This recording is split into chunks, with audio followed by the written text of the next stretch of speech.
Hola amigas y amigos, bienvenidos a esta edición de día lunes, en el día en que empieza la primavera, entiendo, que parece que no ha terminado porque no hemos tenido invierno propiamente tal. Y espero que lo hayan pasado bien, aunque no sé qué significa pasarlo bien en estos tiempos, qué puede significar. Siempre ha significado algo distinto según la edad de la persona. La gente joven suele asociar pasarlo bien con actividades excitantes, estimulantes, donde hay un poquito de delirio, donde hay un poquito de reventamiento, todo eso que encierran en el término el carrete. Y si no hay de eso, se mueren de lata. Y las personas mayores como vuestro servidor, nos gusta exactamente lo contrario, que nos dejen en paz, que no haya bulla, que nadie me joda, que no toquen el timbre, que no se escuche música viniendo, sobre todo ese tum tum tribal que está tan de moda, que no venga de algún vecino ruidoso. Mientras más mala la música, más fuerte la ponen. Es una especie de ley científica esa. Pero vamos, entremos ahora en materia. Creo que el tema político, si es que alguien le ha dado bola a eso en estos días, ha sido la manera como el Partido Comunista Chileno ha examinado la condena por sus violaciones brutales a los derechos humanos, que es un tema que tanto les importa cuando se trata de reprimir la acción del orden público en Chile, su manera relativizante de ver las situaciones que se viven en Venezuela y que fueron denunciadas por este informe de un organismo de las Naciones Unidas. El informe es súper lapidario, no se trata simplemente de hablar en general de que han habido atropellos, que no se especifica bien, sino que aquí en este informe se habla específicamente de torturas, de crímenes, de toda clase de atropellos brutales, de la peor manera y numerosas, y además no resultado de el azar de quién es el jefe de un departamento haciendo las cosas por su cuenta, sino que resultado de órdenes que vienen desde Maduro para abajo. Es decir, esta sí que es una represión que expresa la mano del Estado en todo el sentido de la palabra. Terrorismo de Estado, creo que lo llamaron en algún momento cuando se referían a lo de Chile. Cuando se trata de Venezuela, deja de ser terrorismo de Estado para el Partido Comunista y se transforma en una conspiración internacional para desprestigiar al compañero Maduro, para desprestigiar el socialismo bolivariano. Se convierte en algo como mínimo dudoso, sin suficientes datos, etc. Bueno, no voy a examinar el detalle de las argumentaciones que son archiconocidas que dan en estos casos los comunistas para defender a quien por último los apoya en todos los sentidos de la palabra apoyo. Voy a concentrarme más bien en la reacción que ha sido masivamente, por lo menos la que he visto hasta ahora, incluyendo gente de la oposición. Aunque ya no sé quién es oposición en este momento, si la gente del Partido Socialista, el PPD, etcétera, o la gente que está en Chile Vamos, cuál es la oposición, porque no sé quién está gobernando en realidad. Pero, en fin. Por supuesto han rechazado esta postura del Partido Comunista en lenguaje, en algunos casos más o menos cuidadoso, más o menos un poquitito tratando de no herir demasiado la susceptibilidad y en otros casos bien brutalmente. En varios de ellos y quizás en todos está vigente la idea de que el Partido Comunista aplica en esta materia un doble estándar.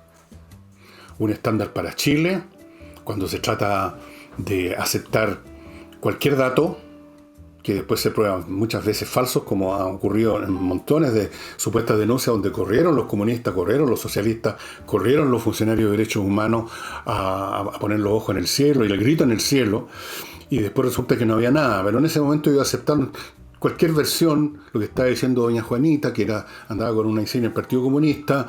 Eso sí que no había problema con los datos. Con los datos relativos a los abusos en Venezuela, que son infinitamente más masivos de lo que cualquier cosa que haya podido ocurrir acá. Ahí sí que hay preocupación por los datos. ¿De dónde sacaron los datos?, preguntan los comunistas. Bueno, se habla entonces de doble estándar. Y es una expresión que yo he usado, que todo el mundo ha usado muchas veces, para referirse a quien a algunos les aplica una norma y a otros les aplica una diferente. Y se me ha ocurrido que vale la pena entonces examinar este concepto del doble estándar, para ser bien justo y preciso en esta materia, y no usarla como tantas expresiones que se usan en Chile, los políticos especialmente, que ya como armas arrojadizas sin examinar muy bien su significado, su alcance, su origen, sino que se usan, asumiendo que tienen ya un valor y un significado que todo el mundo acepta, y doble estándar, por supuesto, tiene un significado de cosa que no corresponde, malévola, incluso hipócrita, cínica, el doble estándar que aplica el fulano de tal, etc. Bien, si lo pensamos un poquito, el doble estándar es de uso universal. El doble y el triple y el cuádruple estándar. Esa es la verdad de las cosas. En el único campo donde existe un estándar preciso y aceptado por todos es en el mundo de los fenómenos físicos. El mundo donde opera la física, las ciencias duras, la matemática. El mundo de las cantidades. El mundo de los fenómenos de cuerpos que se mueven y que pesan y que tienen dimensión y tienen volumen. Y en ese caso hay un solo estándar, que son los sistemas de medida que se aceptan y se mantienen siempre iguales y se aplican en todas las ocasiones. En gran parte del mundo, salvo en Estados Unidos y en Inglaterra, donde sigue predominando por razones históricas un sistema absolutamente irracional, que es el de la libra, los pies, la milla, todas esas cosas que no tienen relaciones, digamos, como el sistema métrico decimal que usamos nosotros en Chile, en Europa, donde las relaciones son decimales.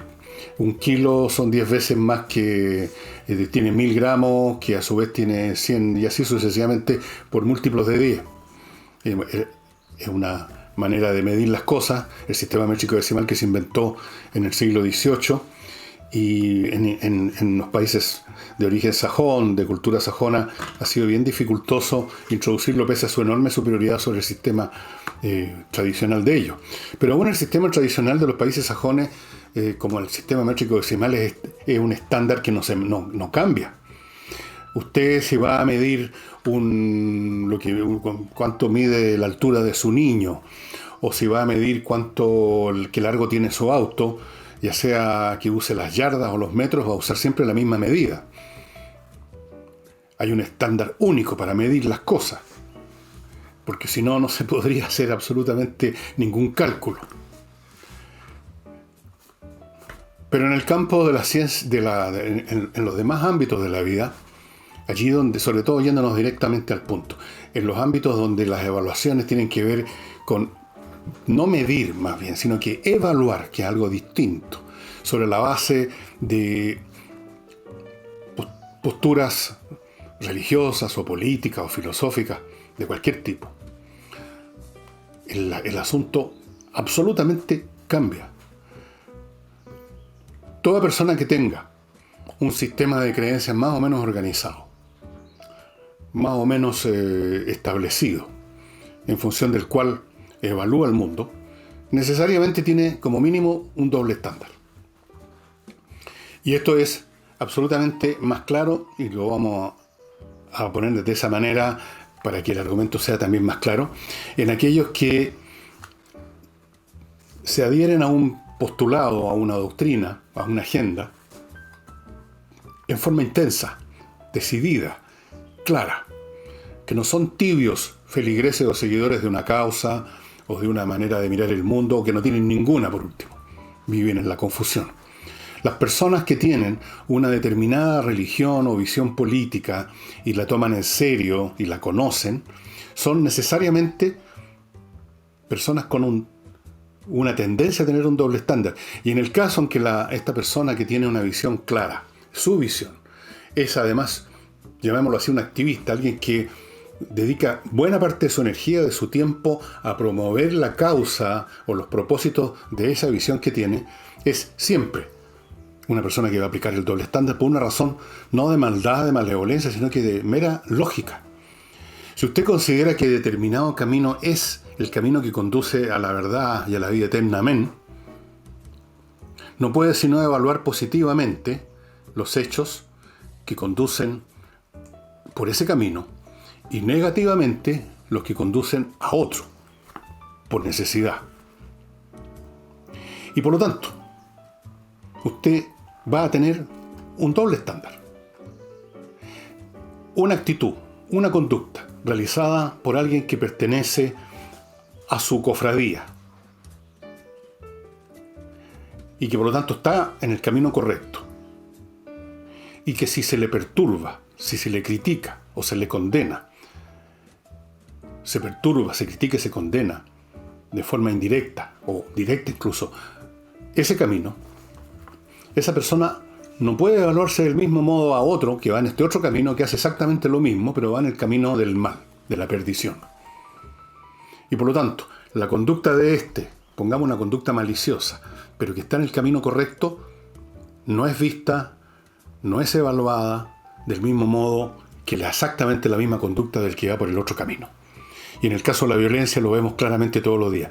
La violencia que comete un combatiente, como lo llaman, de la CAM, que es además muy superior y mucho más letal que la violencia que haya podido ocupar un carabinero, al cual es denunciado porque le tiró un balín de goma, y el balín de goma lamentablemente le pegó en un ojo a alguien y se lo reventó. A pesar de la enorme diferencia que hay entre el grado de violencia y el propósito de la violencia, en un caso se dispara a matar, en otro caso se dispara al voleo, porque no se pueden apuntar los perdigones de goma y se produce lamentablemente que alguien pierde un ojo. Pero resulta que esta violencia que va por este camino, el de la CAM, es una violencia dentro del camino hacia la revolución, hacia la emancipación del pueblo, de un pueblo originario, hacia el establecimiento de un mundo más justo. Mientras que la fuerza ocupada por este carabinero tiene como objetivo defender el sistema tradicional, defender una sociedad injusta, defender un estado de cosas que debe ser superado. Y por lo tanto no pueden ser y no son vistas del mismo modo. Entonces el doble estándar está siempre presente. Y está presente incluso en la vida de nuestras vidas como individuos completamente sin importancia y anónimo, con que tan solo tengamos algún grado de articulación filosófica o religiosa o política, que inmediatamente va a determinar que evaluemos de modo distinto las conductas según si promueven, apoyan nuestra manera de mirar o si la contradicen. O sea, el doble estándar es lo normal. Al final de cuentas uno llega a la conclusión que el doble estándar es la manera, y a veces más de 2 estándares, 3 estándares, 4 estándares, de examinar las cosas. Fíjense ustedes que en el siglo XVIII, XVII, más en el XVII que en el XVIII, los dos siglos, los jesuitas, que es una orden religiosa católica, desarrolló una manera de evaluar la conducta de los feligreses que se llamó casuística y que produjo muchos debates y críticas en su propia época. Ustedes pueden leer las cartas provinciales de Blas Pascal donde se refiere al tema. Y la casuística consistía en una aplicación absolutamente casi organizada, así protocolizada, no del doble estándar, sino que de 20 estándares distintos según cada caso, por eso que se llama casuística. El mismo acto, por ejemplo un pecado, el pecado del adulterio, si lo cometía Luis XIV, monarca de Francia, no era lo mismo que el adulterio, el mismo adulterio, cometido por un labriego. Se aplicaba un estándar distinto, porque en un caso tenemos el monarca, que es hijo directo de la iglesia, tiene el máximo poder en el reino, y por lo tanto no se le puede tratar del mismo modo que al labriego, que no vale nada para el futuro del país, o para el futuro del reino, para el futuro de la iglesia. Y la casuística se desarrolló a tal grado de exquisitez que confesores de personajes importantes como Luis XIV o cualquier otro individuo de la corte o alguien con poder, se desarrolló a tal punto que era muy difícil que alguien que tuviera como padre confesor a un jesuita dado a la casuística sufriese un reproche o un castigo o una penitencia desaforada, cualquiera que fuese lo que hubiese hecho, porque siempre ese casuista podía encontrar una manera de justificar. Y esa casuística jesuítica es la casuística del Partido Comunista y es la casuística suya, señora, señor. Cada vez que usted evalúa a su alrededor, evalúa, es decir, hace juicios de valor, no juicios matemáticos que son estándar y que no tienen manera de ser distorsionados. Cuando usted hace una evaluación de las conductas de los demás, usted, si es honesto consigo mismo, se va a dar cuenta que los mismos actos, los mismos pecados, las mismas infracciones, las mismas transgresiones, según quien las cometa, son evaluadas de manera diferente. Lo raro, lo difícil es aplicar un solo estándar. Ahora, ¿por qué el Partido Comunista aplica en este caso este estándar favoreciendo o tratando de disminuir los pecados cometidos por Maduro y su régimen? Porque son de su sensibilidad, porque están en la vía que conduce no sé a dónde en este momento, pero que conduce por lo menos a un lugar distinto al que conduce el modelo capitalista. Porque a Maduro se le considerará probablemente en la privacidad de los cenáculos del Partido Comunista como un personaje burdo, rústico y desaforado y quizás hasta no muy inteligente, pero es un camarada, o por lo menos un compañero de ruta.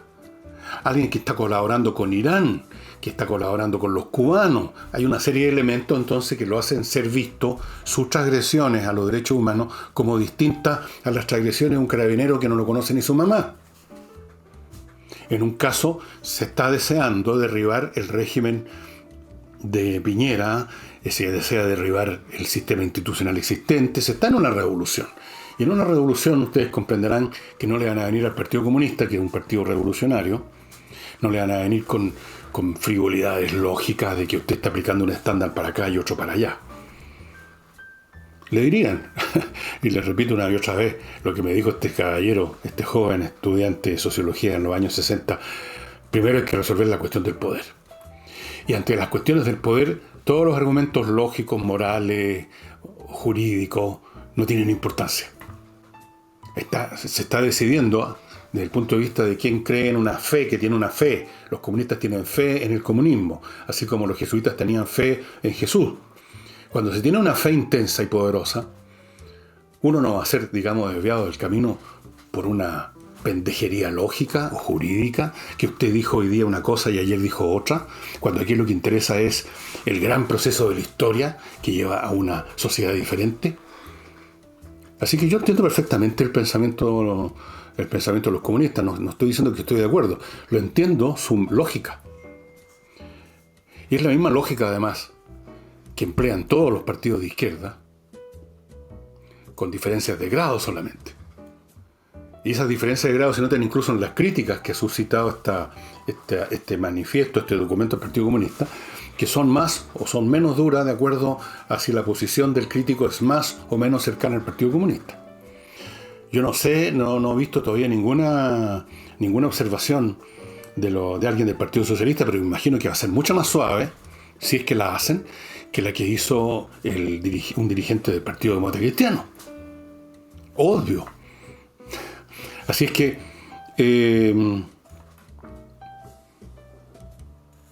toda creencia tiene su propio rasero de medida, en otras palabras. Y el rasero de medida es variable de acuerdo a si lo que está siendo medido favorece o perjudica la gran causa. Y ustedes dirán, bueno, ¿qué tiene que ver lo que le pase a Venezuela, a Maduro, con lo que pasa en Chile? Tiene que ver, porque toda religión, si el Partido Comunista es una iglesia, es universal. Ya no estamos en el periodo de los dioses tribales, que solamente el dios de esta tribu y la otra tribu tiene un dios distinto. Los dioses universales convocan a una feligresía que no tiene patria, que no tiene tribu. Los convoca a todos y mira las cosas de una manera completamente distinta. Entonces lo que sucede en otro país que supuestamente está tratando de implantar una forma de socialismo curioso que llaman socialismo bolivariano, tiene que ver con lo que piensa el Partido Comunista que se debería instaurar en Chile. aunque nunca lo han clarificado, dicho sea de paso, yo no he visto todavía ningún documento específico del Partido Comunista que diga queremos un Chile socialista, queremos retomar el caído programa que tenía Salvador Allende, o el programa de tal o cual, que nuevo que tenemos, que es este. No sabemos. ¿No lo tienen? Claro que lo tienen. Otra cosa es que les parezca conveniente hacerlo público, porque aquí otra vez funciona el estándar de qué es lo que conviene y lo que no conviene. Ese es el verdadero estándar. Es decir, en el fondo, el doble estándar es siempre el estándar de qué es lo que es conveniente para la causa que yo sigo o promuevo. Es un estándar con dos caras. Eso es la cuestión. No es una vara que mide 1 metro según cómo se determina qué es 1 metro, sino que es un estándar flexible, como una veleta. La veleta se mueve siempre en dirección para donde está corriendo el viento, pero el viento puede correr en muchas direcciones distintas, pero siempre la veleta es obediente a para dónde va el viento. Y el estándar de alguien que pertenece a una secta religiosa o política funciona exactamente del mismo modo. Siempre va a donde conduce el movimiento en la historia que nos favorece, que nos promueve, que nos ayuda. Ese es el estándar, el meta-estándar de los dobles estándar, por así decirlo. Y si me permiten ustedes, voy a ir a mi primer bloque y después voy a referirme a un país que nos puede servir también a propósito de estándar como norma, una posible norma de lo que está ocurriendo, de lo que puede llegar a ocurrir en Chile en un poquito tiempo más ya, porque ya las cosas se están acelerando. Y me refiero a Argentina, país que yo conozco bastante bien. Una hija mía vivió un montón de años allá, ahora está de regreso, y yo fui muchísimas veces. He estado no solo en Buenos Aires, en otras ciudades también. Y están pasando cosas muy interesantes y además sé que hay un buen número de argentinos que ven este programa, así que creo que es interesante para ellos y para nosotros también lo que tengo acá. Pero antes voy a partir con mi primer bloque, recordándoles a ustedes que miclimo.com está promoviendo una promoción, perdonen la tautología, fantástica. Esta es la super promoción. Usted compra uno o más, lo que sea, de dispositivos para tener climatizada su casa como nunca lo va a lograr con los métodos tradicionales. Y esto lo digo especialmente para la gente del sur que sigue, lamentablemente, calefaccionando su casa con chimenea, que es lo más ineficiente, caro y peligroso que hay. La promoción consiste en que usted puede comprar estos dispositivos y tiene 60 días. Si no le gusta, por razones que para mí no sé cuáles podrían ser, pero si usted por algún motivo no le gustó, usted lo devuelve. Tiene 60 días para devolverlo y le van a devolver la plata. Súmese a la campaña para descontaminar que ha iniciado y que está apoyando con esta promoción miclimo.com. Esto también es válido para Santiago, por supuesto. Es válido para cualquier persona que desee cambiar el modo de calefaccionarse. Y no olviden de refrigerarse. Va a llegar, ya está empezando a llegar los calores y señores del sur que prenden chimenea, la chimenea no les va a servir para combatir el calor. Miclimo sí. Y insisto lo que les digo siempre acerca de cómo un niño habiloso que juega ajedrez va a desarrollar aún más sus potencialidades. Pero esto también sirve para un niño común y corriente normal. Cualquier persona, cualquiera que sea su nivel de talento natural, lo va a mejorar, lo va a fortificar y lo va a desarrollar con el ajedrez, tal como cualquier persona, cualquiera que sea su capacidad muscular inicial, va a mejorarla si va a un gimnasio, ¿no es así? El ajedrez desarrolla la lógica, el pensamiento crítico, analítico, la memoria, el juicio, un montón de virtudes que sirven para toda la vida. Eso queda instalado en el niño y le va a durar para siempre, aunque dejara de jugar ajedrez. Se instala. Es como instalar en el computador el sistema operativo y ahí va a quedar. Y todos los programas van a correr con el sistema operativo. Este es un sistema operativo realmente espectacular y es fácil de asimilarlo porque está intrínseco en el juego mismo. No necesita aprender reglas en un texto. en el acto de jugar se va desarrollando. Entre entonces a espacioajedrez.com, compre la caja con las piezas y el tablero que viene con 3 licencias para espacioajedrez.com, que es un sitio del ajedrez que hace Pablo Tolosa, nuestro maestro internacional de ajedrez que creó este sitio. También puede adquirir ahí el reloj digital para que el niño juegue las partidas contra el tiempo, como debe ser, como todo juego. También viene con 3 licencias. Así es que espacioajedrez.com, amigos. Y si usted está en el trámite de vender un bien inmobiliario, casa, departamento, un terreno, un fondo, un establo, no sé, por lo que sea, y sabe lo difícil que es vender hoy en día, entonces es el momento de ponerse en manos de Ángel Hey, que es un corredor pero realmente espectacular, el más rápido que hay en Chile en términos de vender antes que los demás, mucho antes que los demás, pero además conoce todo lo que tiene que ver con el negocio inmobiliario. Sabe encontrar buenos arrendatarios, sabe administrar arriendos, sabe tasar propiedades, las conoce todas. Póngase en contacto con Ángel Hey y de una vez por todas venda su casa, su departamento o lo que sea. Y vamos a Argentina entonces, que es el país que está en este momento en una situación muy especial porque la administración del señor Fernández y la señora Cristina Fernández, al parecer, ha sido, no sé si más, pero al menos tan desastrosa como tantas administraciones argentinas previas. Dos columnistas yo diría el más prestigiado diario de Argentina, que es La Nación, me parece que es el más prestigiado, han escrito sobre esta materia. Uno de ellos tituló su columna con una pregunta: si Argentina acaso está al borde del abismo. Yo diría sí, probablemente Argentina está al borde del abismo, pero no olvidemos que Argentina vive al borde del abismo de hace mucho tiempo, pero por el momento no se ha caído, pero ha vivido ahí al borde del abismo, tal como los equilibristas viven al borde de la caída mientras transitan por la cuerda floja. Ahora de repente existen las caídas de todas maneras. Estos columnistas dicen varias cosas. Dicen, entre otras cosas, que Argentina ya no tiene reservas en dólares en su banco central.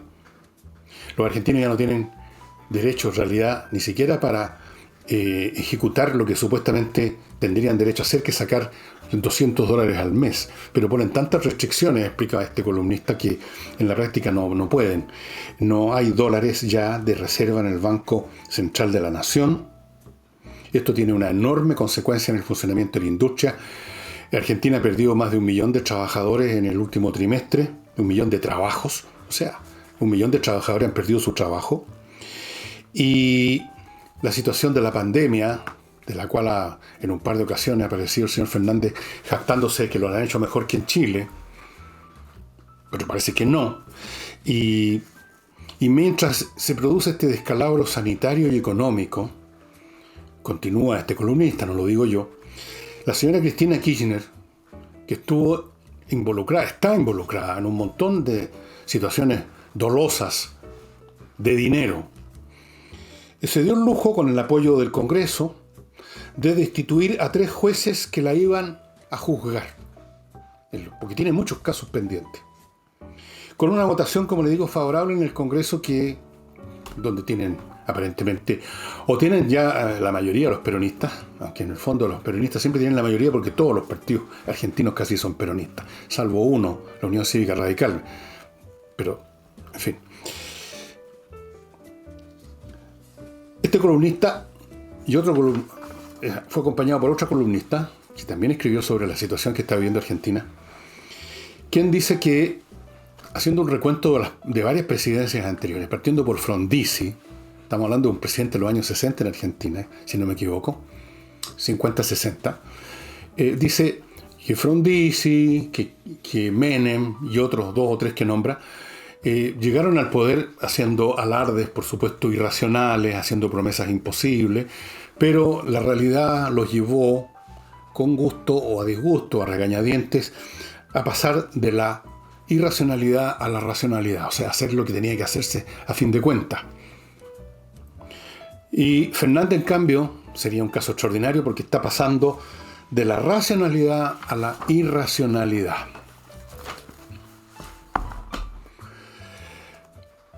Hablan finalmente, uno de estos dos columnistas, de una nación tomada por desquiciados y decadentes. ¿Desde cuándo Argentina está en estas condiciones? Bueno, eso depende una vez más de la postura ideológica que uno tenga para determinar entonces el parámetro de medida, ¿no es cierto? Los estándares que estábamos examinando antes. Pero en el caso de Argentina parece ser probable que la decadencia, el desquiciamiento político, el desquiciamiento moral, viene de mucho tiempo atrás. Algunos podrán decir que se inició esto con el peronismo, o sea, con Juan Domingo Perón en los años 40, y que luego tenía interludios que tampoco eran mucho mejores con los golpes militares, y luego volvió la democracia y volvieron los peronistas con distintos nombres, con distintas vertientes, a hacerse del poder. Y un país que a principios del siglo XX era una potencia mundial, no solo latinoamericana, económica, ahora un país tercermundista al borde de eso que los cientistas políticos llaman un Estado fallido. ¿Y qué interés tiene esto para nosotros? Fuera del interés histórico, o si ustedes quieren, por la simpatía o empatía que uno pueda tener por un país vecino con el cual tenemos relaciones desde los principios de los tiempos como república. Bueno, que hay cosas bastante similares, ¿no? Cuando dice este columnista que Fernández ha pasado del territorio de lo racional a lo irracional, me recuerda lo que ha estado sucediendo en Chile con muchos políticos, que en otros contextos, por ejemplo, los largos años de la Concertación, políticos de izquierda me refiero, vivían plenamente en el territorio de la racional, eran capaces de juzgar sus posturas más juveniles de manera muy crítica, de evaluar el gobierno de la UP como uno que había intentado dar un salto revolucionario que resultaba imposible, puesto que no contaba con la mayoría del país ni con lo que se requiere para eso, que se ajustaron a las nuevas condiciones, que empezaron a encontrar las bondades del sistema democrático que antes en la juventud habían considerado como un artefacto, un instrumento de la burguesía, un instrumento de dominio de la burguesía, y se fueron ayornando con la nueva situación de esos años de relativo reposo, o así nos parecen ahora, por comparación. Y uno decía en esos años, bueno, estas personas se pegaron la cachada, han visto el mundo, algunos porque los exiliaron, otros porque salieron, otros porque leen la prensa, han visto en qué consistían los socialismos reales, vieron desplomarse el mundo soviético, vieron desplomarse la Alemania democrática, han visto lo que es Cuba, que todavía vive en la miseria de la caridad ajena en un momento dado a la Unión Soviética, después de Europa, después de un turismo bastante perverso. Y uno pudo haber pensado en esos años, bueno, estas personas se dieron cuenta. Pero ¿qué pasó después?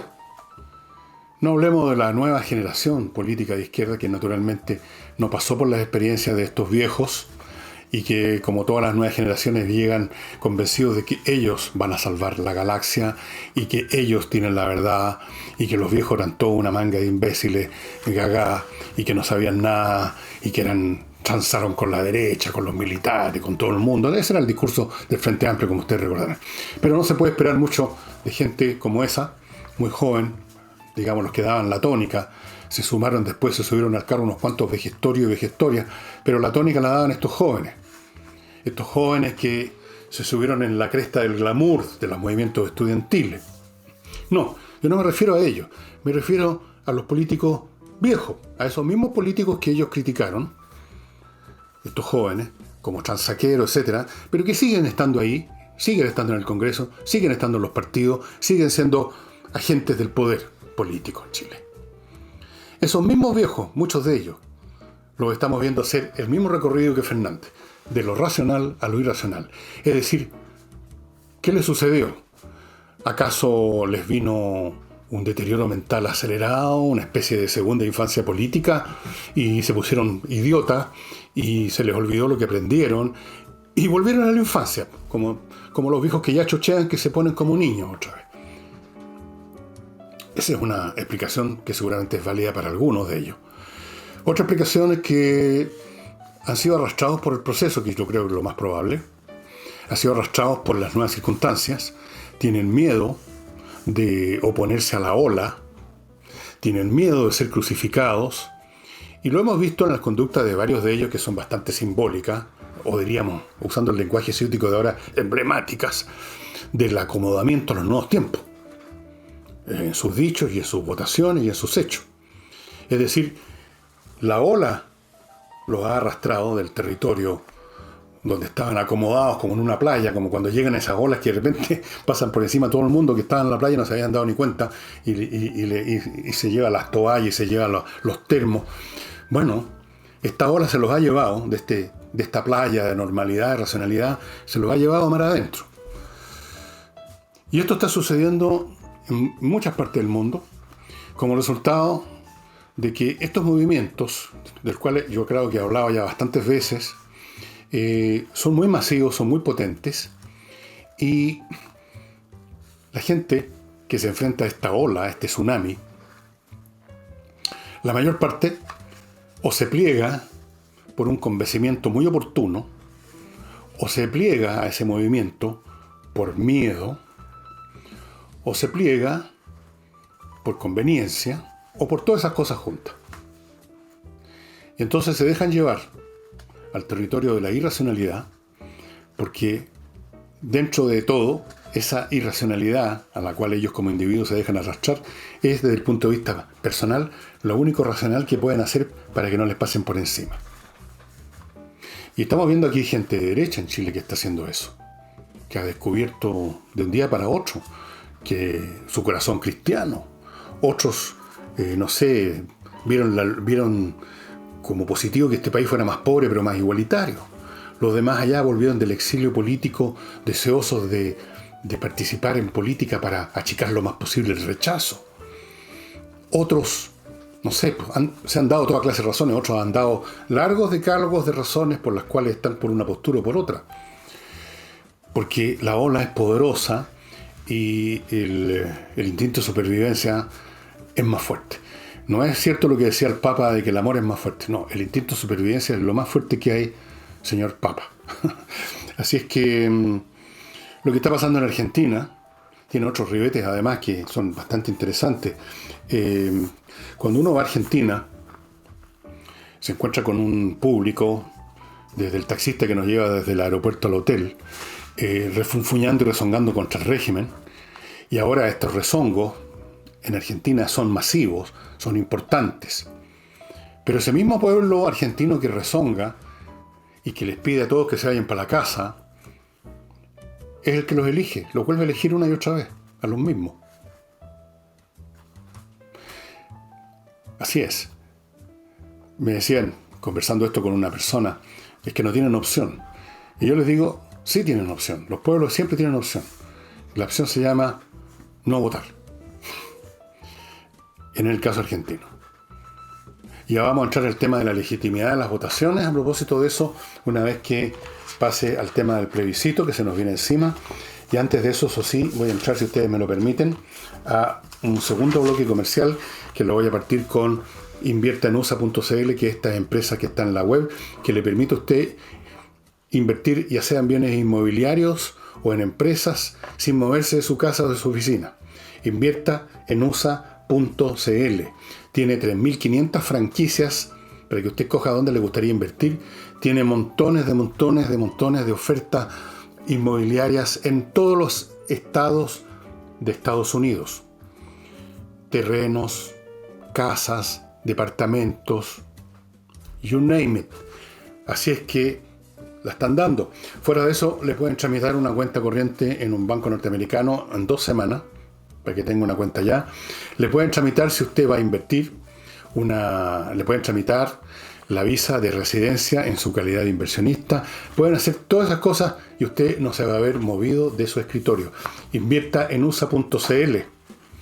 Y también sin moverse de su escritorio usted puede al fin aprender inglés de una vez por todas en entrenainglés.cl, que está ofreciendo ahora cursos online, que son los más fuertes, porque la concentración que uno tiene frente a una pantalla, frente a un curso que le está dando el profesor uno a uno, es mucho más eficaz que asistir a un curso, a una sala, tener que ir a un lugar donde hay otras 20 o 30 personas, cosa que ahora además no se puede, pero aunque se pudiera, es mucho más efectivo el curso online. Aprenda de una vez por todas inglés. Entrenainglés.cl online. Cualquier pregunta, manden un mail a coordinación@entrenainglés.cl. Y para lavar su ropa, Lavoclub, amigos. Ya les he dicho muchas veces que esta es la manera más eficaz y más cómoda. Más cómoda porque viene en un envase de 10 litros que dura mucho y que tiene todo el aparataje, una llavecita, un vasito especial para ir vertiendo la cantidad en la lavadora. Segundo, porque se lo traen a la casa. Este primer balón que usted compre y los que vengan después cuando usted lo esté reponiendo. Tercero, es más eficaz porque lava muy bien. Cuarto, porque es biodegradable. No va a molestar el medio ambiente. Quinto, porque es hipoalergénico, no va a molestar su piel, por muy sensible que sea. Por todos lados, Lavoclub. Y no olvide que ahora Lavoclub está ofreciendo también, junto con el detergente, un suavizante y aromatizante en 3 distintas variedades de fragancias para que usted tenga el kit completo. Y finalmente, para terminar este bloque, notarioexpress.cl es el sitio al cual usted tiene que entrar si quiere facilitarse la vida cuando tiene que sacar un papel notarial. En vez de ir a la notaría y instalarse ahí por horas, usted se instala frente a su computador, entra a notarioexpress.cl, escribe en el sitio adecuado el papel que requiere, le piden los datos necesarios, paga con tarjeta en ese sitio y se acabó el problema. Todo lo que tiene que hacer después, y eso es necesario, es un requisito jurídico, ir a la notaría un par de minutos a firmar el papel frente al funcionario de la notaría, papel que ya está listo, que está pagado, que está firmado por el notario, firma y se va. 2, 3, 4 minutos en vez de 2, 3, 4 horas. Notarioexpress.cl además, si usted quiere, le facilita la transferencia de vehículos en la compraventa, porque lo puede hacer sin que usted tenga que ir al registro civil. Y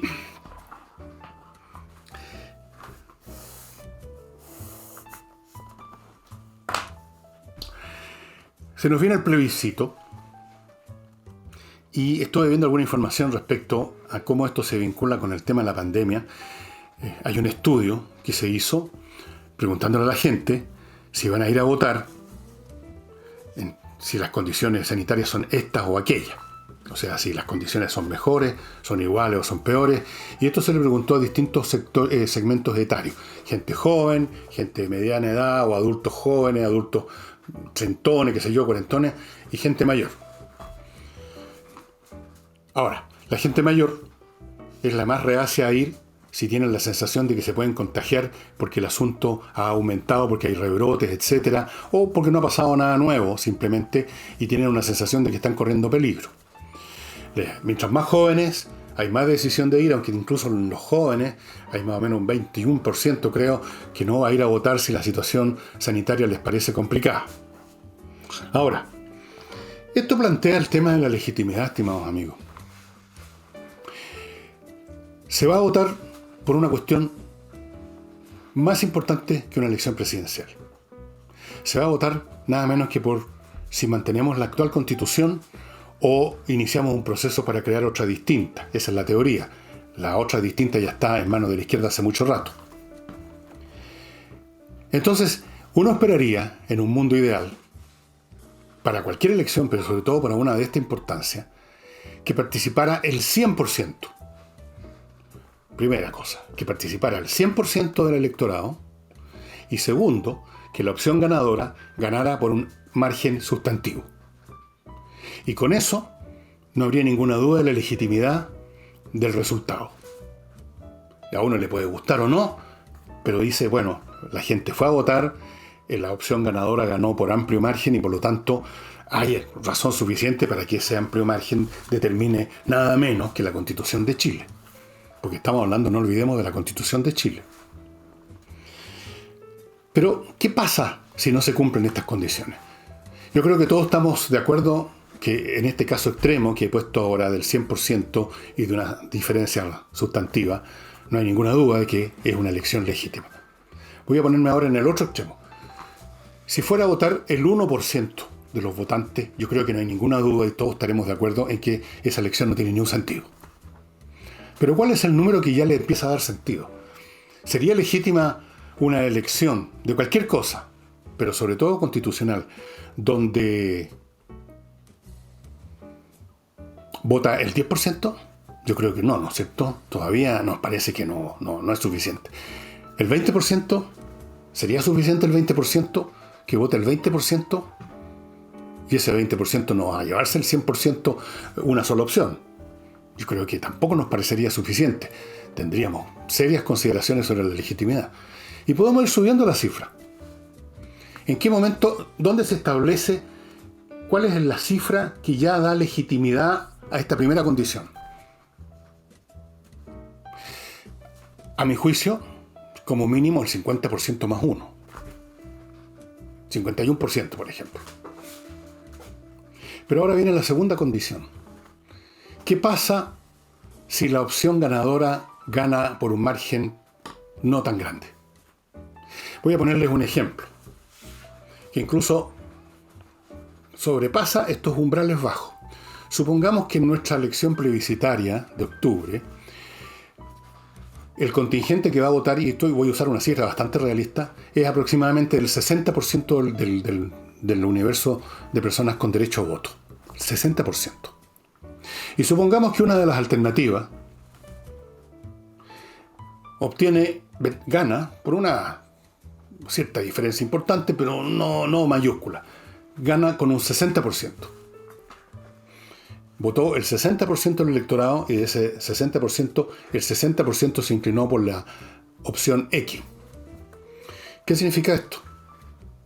Bueno, hagan un poco de matemática. Significaría que el destino del país, ya sea para preservar la actual constitución o para entrar en un proceso de modificación, estaría basada en el 36% del electorado. ¿Les parece suficiente? Ahora, si me pongo un poquito más pesimista, y asumo que va a votar solo el 50% de la población, que no es imposible que vote tan poca gente como esa, y gana otra vez la opción X o Y por el 60%, estamos hablando entonces, hagan matemática otra vez, que el 30% del cuerpo electoral del país estaría determinando nada menos que la suerte de la nación por quién sabe cuánto tiempo. Sería una votación que produzca legitimidad, y lo pregunto especialmente porque he escuchado muchos argumentos que justifican el que haya este plebiscito sobre la base de que la constitución actual es ilegítima, no porque sea mala a tal o cual punto, sino porque es ilegítima puesto que no se votó, sino que fue creada en el gobierno de Pinochet y luego fue modificada por unos cuantos políticos en distintos gobiernos. Pero no hubo nunca un plebiscito, una votación popular para decir sí, aceptamos o no. Sería ilegítima entonces por una falta de apoyo popular, por una falta de mayorías, por una falta de apoyo ciudadano masivo. Bueno, ¿y qué pasa en este caso entonces? ¿Qué pasa si la opción que se elija no tiene ese apoyo masivo? Porque vota el 50% y la opción ganadora no tiene el 100%. Pero aunque tuviera el 100%, todos los que fueron a votar votaron por X o por Y. Aún así, estamos diciendo entonces que la suerte del país estaría determinada por la mitad del cuerpo electoral. ¿Es suficiente eso para dar legitimidad?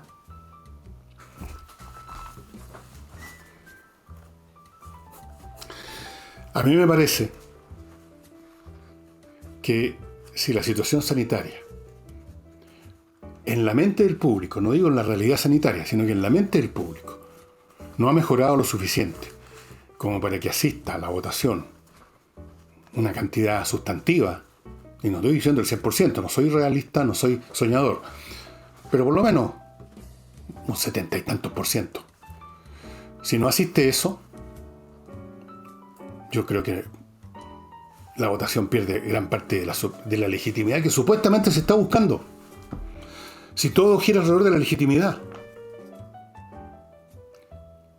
Esta constitución actual que nos rige ha sido criticada una y otra vez por ser ilegítima.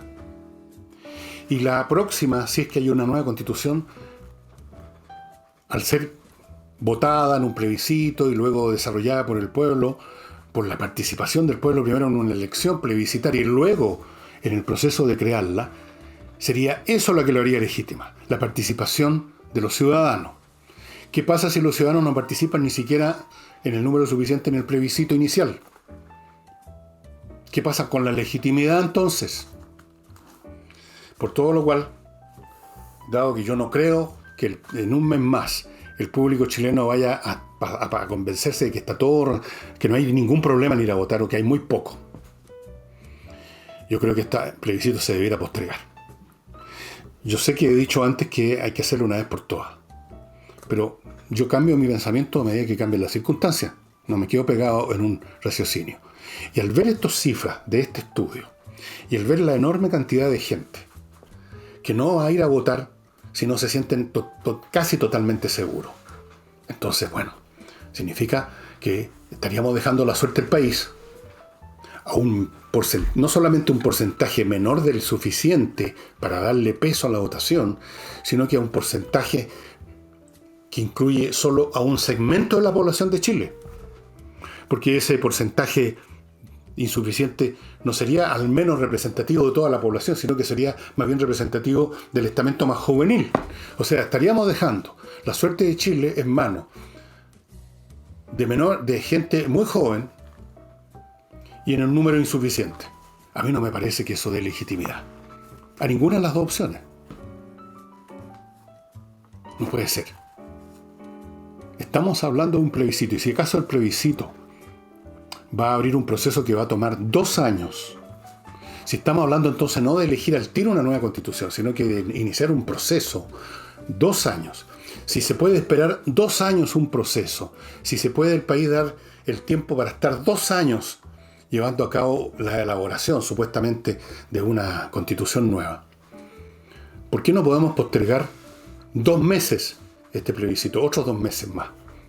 A principios del próximo año, a ver qué pasa. A estas alturas sí ya, tipo enero, febrero, marzo, debiera haber una situación sanitaria mucho más clara. Tal como están las cosas, vamos a decidir la suerte del país con un porcentaje que puede ser muy pequeño y representativo además de solo una parte de la población. Y de ese porcentaje pequeño, no todos van a votar por una de las opciones. Va a estar dividido entre 60 y 40 aproximadamente.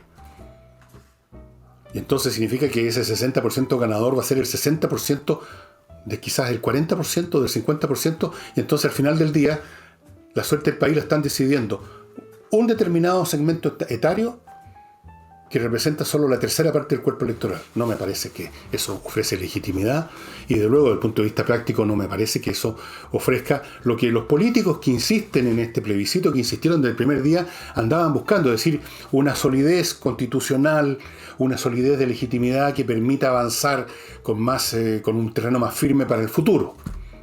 No estaríamos haciendo eso, estaríamos haciendo todo lo contrario. Estaríamos creando una situación absolutamente inestable, con una gran parte de la población sintiendo que le están imponiendo una situación. Y esto vale para las dos opciones. Si el día de mañana me dijeran a mí que la mayoría de los jóvenes que son en general por el apruebo no van a ir a votar por cualquier razón, que solo van a votar los viejos chiñucos como yo, que en general están por el rechazo, tampoco me parecería legítimo que el país estuviera determinado por lo que piensan los viejos chuñuscos, y que además votan en una proporción del 30 o 40% de la población nada más. No puede ser. Si esta elección, este plebiscito, si este proceso que se inicia con el plebiscito tiene que tener esa legitimidad que tanto se reclama, entonces la condición mínima es que una masa considerable del país vote, considerable y representativa de todos los estamentos etarios del país, y no solo de los más jóvenes o de los más viejos. He dicho. Antes de entrar al libro que les tengo para hoy día, Mi último bloque les recuerda a ustedes que si tienen problemas, usted como dirigente sindical o como ejecutivo de una empresa o lo que sea, tiene un tema laboral que va a terminar o que ya está quizás entrando a una corte, será mejor que se ponga en manos de GMS, que es un estudio de abogados especializado en asuntos laborales con reconocimiento, como ustedes ven a mi izquierda, pero arriba a la derecha de la gráfica, con un reconocimiento internacional por sus capacidades. GMS está compuesto por los abogados Gajardo, Morando, Schwartz y Figueroa. Son expertos en todos los aspectos de los conflictos laborales y esos son las personas que tienen que atenderlo a usted para que las cosas funcionen bien en las mejores condiciones para usted. Les quiero recomendar ahora, entre otras cosas que están online, la Academia de Música Gigena, de don Patricio Aracena Gigena, que ofrece cursos online de canto popular y lírico, piano, teclado, bajo eléctrico, guitarra acústica y eléctrica, educación de la voz hablada. Muy importante, esta academia funciona online. Ni un problema de contagiarse con nadie y, como he dicho de otros cursos, lo más fuerte que hay es el aprendizaje online. Así es que, ¿para quiénes? Para niños, jóvenes, para el que sea. Cualquier persona que esté interesada en aprender un instrumento de los que mencioné o recuperar estudios que alguna vez hizo y después votó, entre a Gigena. El centro, el lugar en la internet es gigenaproducciones.com, www.gigenaproducciones.com. Les recuerdo controller a quienes manejan empresas.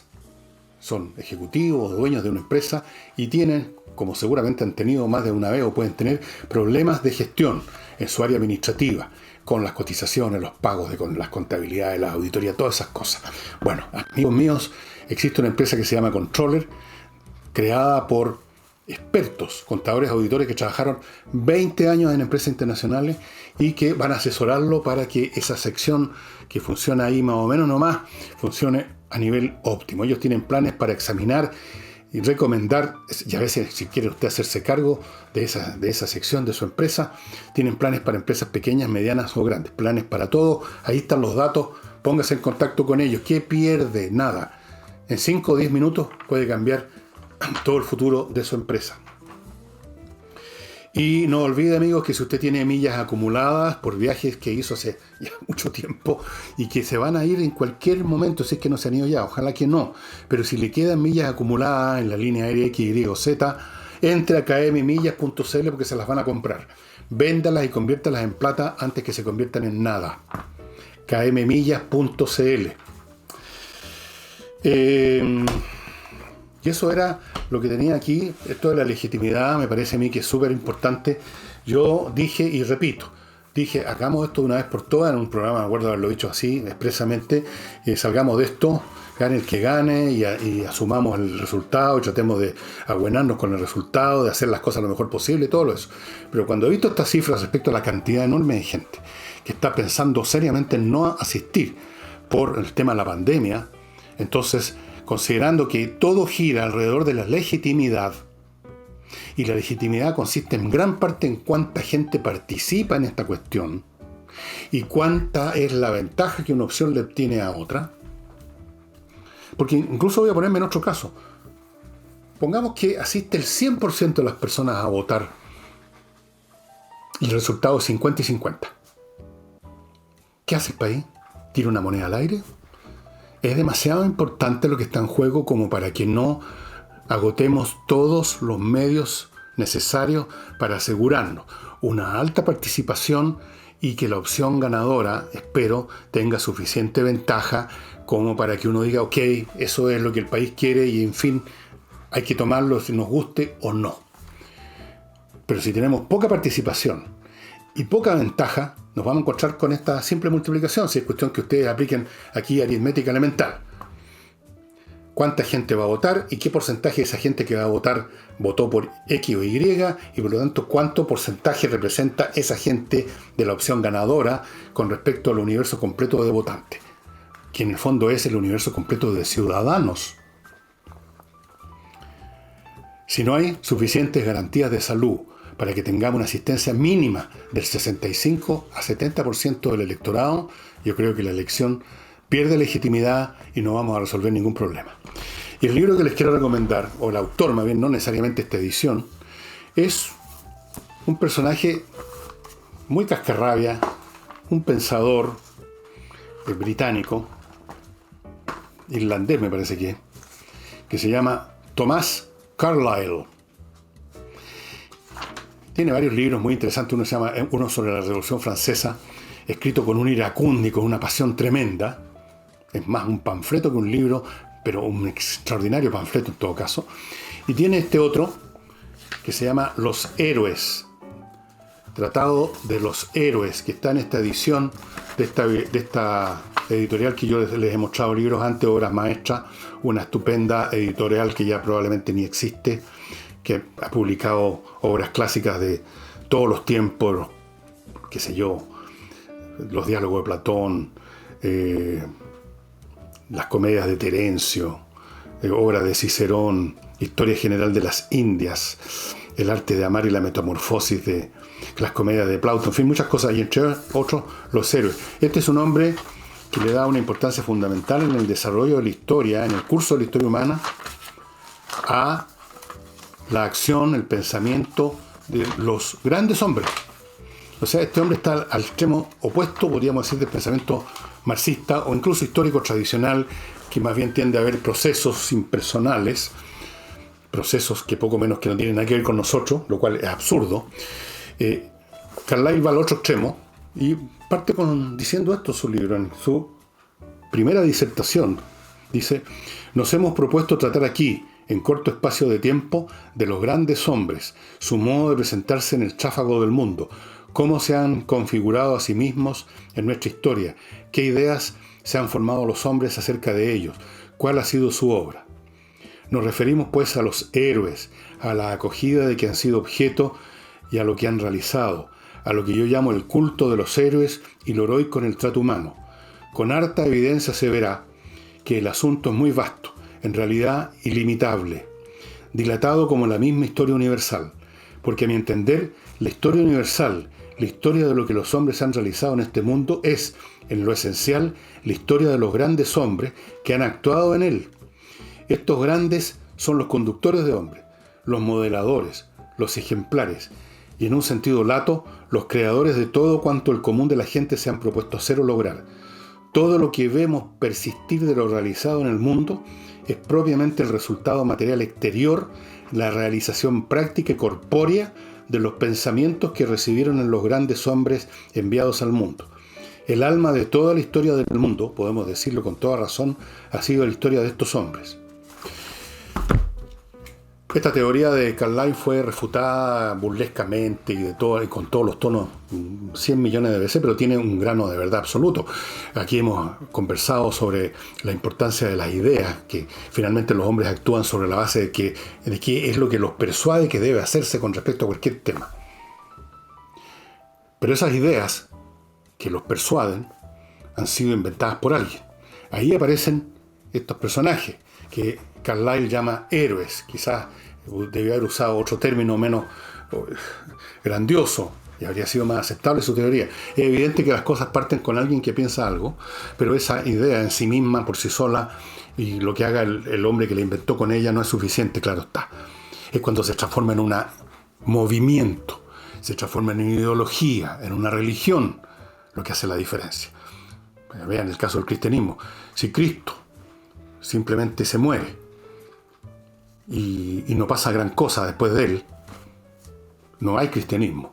El cristianismo es porque las palabras de Cristo fueron tomadas por sus discípulos, y especialmente uno de ellos, especialmente no uno de sus discípulos, sino que uno que perseguía a sus discípulos, Pablo, hizo de estas ideas el motor de un movimiento que creció y creció y creció hasta que llega a convertirse, de tanto crecer, en una fuerza impersonal. De esto ya hemos hablado otras veces, no lo voy a repetir. Así que es muy interesante leer a Carlyle, no porque necesariamente uno crea con él de que el hombre solo, el Napoleón, el Alejandro Magno o el Julio César, es el creador de la historia, pero sin duda que las personas que en un momento dado inventan una idea o que lideran una idea que estaba vaga en la mente de una colectividad y le dan una forma más precisa. El tipo que desarrolla una idea nueva en el campo de la ciencia o las artes, que luego será seguida por otro, ese hombre juega un papel fundamental, sin duda. Sin duda. No es necesario creer en los héroes para creer que las cosas tienen un origen y que si bien luego se desarrollan por su propia cuenta y se convierten en un movimiento masivo, en ese origen hay alguien que pensó, que creó, que inventó. Y esos son lo que Carlyle llama los héroes. Algunos de estos personajes, además, que él menciona como héroes, uno podría incluso decir que en realidad estos personajes no inventó nada. Es parte de un proceso que venía de antes. Eso es una cosa empírica que se puede discutir. La cuestión central es que la historia la crean los hombres, tomando decisiones sobre la base de lo que piensan, lo que creen, lo que sienten. Incluso los llamados intereses materiales, que algunos mencionan quizás con la idea de volver la historia al campo de la fuerza de la dialéctica materialista, la historia. Bueno, lo que uno considera un interés material, en el fondo es una idea que uno tiene acerca de lo que es un interés. ¿Qué es lo que es un interés material? Es un interés que uno asocia a tal o cual materia, llamémoslo así, o a tal o cual evento, y que uno lo valora y lo convierte en algo fuerte porque uno lo valora y otros lo valoran y lo convierten entonces en una fuerza. Pero en sí misma no hay una materia que por su cuenta sea el factor de la historia. Eso es absolutamente absurdo. Estas cosas han sido elaboradas más por muchos otros sociólogos. Yo les recomiendo a los interesados en este tema, si son estudiantes de sociología, que lean a un autor bastante menos leído ahora que se llama Max Weber, para que vean ahí la fuerza que tienen las concepciones que los hombres hacen de las cosas para el desarrollo de la historia humana, dentro de ciertas condiciones que además han sido creadas también por las acciones de otros hombres con sus propias ideas.